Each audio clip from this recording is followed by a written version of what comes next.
Okay, so this is three things you need for a good relationship. Number one, unity.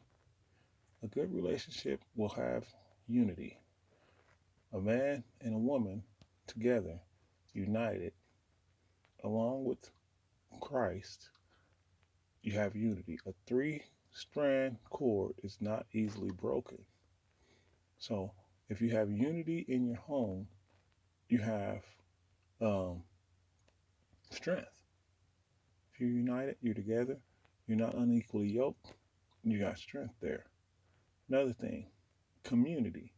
Community is um, definitely important to a relationship because, especially if you have children, you got to have community in your home before it goes anywhere else. Because, okay, so in the community, if the husband and wife have a community with one another, then the children come along and the child, you say, for instance, your child is acting up. Your mom says, wait till your dad gets home. It's too late. It's too late to apologize, right? Because 9 times out of 10, dad gets home. Mom's going to go in there. She's going to talk to dad, let dad know what you did and how she feels about it.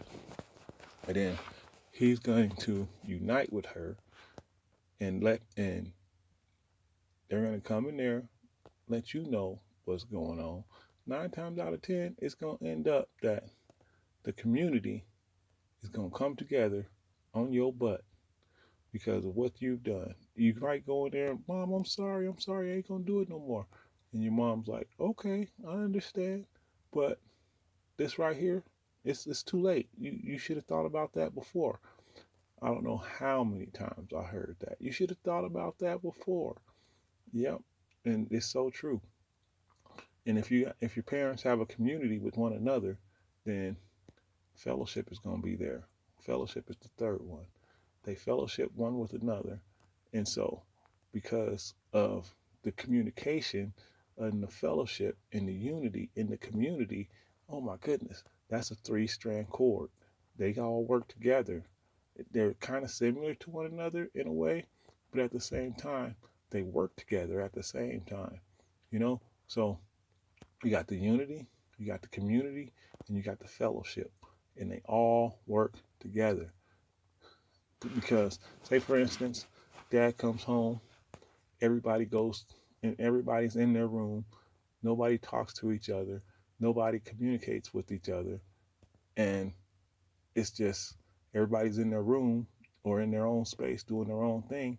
They never talk to each other, they never pray together, they never eat together. Everybody's individuals and they're all separated, not coming together for anything really, hardly, unless they're going somewhere in the car. And then a lot of times the radio's on in the car, there's no conversation going on. You know, there's no fellowship. Fellowship is very important to a relationship because that's how things get heard. That's how you get heard is through fellowship, eating together, praying together. You know, these things are important to a relationship, and if they're not there, then where's the relationship? You know, so these are three keys that I've recently found out are very important and very vital to any lasting relationship. So we need to implement them into our relationships and grow them and let make sure that they're always there. You always have unity with your spouse. You always have community with your spouse. And you always fellowship with your spouse. You know, God is the head of the man, and the man is the head of the household. And so if the man is the one that's doing all the disciplining in the house, then that keeps things in line. And if the woman is the only one doing the discipline, that's not how it's supposed to be. If there's a man in the house, the man should do more of the disciplining than the woman. That's why wait till your dad gets home. It's so effective when it comes to children because Everybody knows. It's one thing to get a whooping for your mom, but to get a whooping from your dad, that's like, it hurts more in more ways than one. It hurts more because dad, he's he's the law basically. He's the one that comes in and lays down the law. And if your dad's not doing that, then your community's messed up. And you need to have a good community in order to have a good, lasting relationship. You know, and I just wanted to say that right quick. And I want everybody to have a good, blessed day. Enjoy your day. Think about this. Think about what I just told you. And meditate in your word. Read your word. Don't just listen, but read. You can be a hearer, but it's better to be a doer of the word.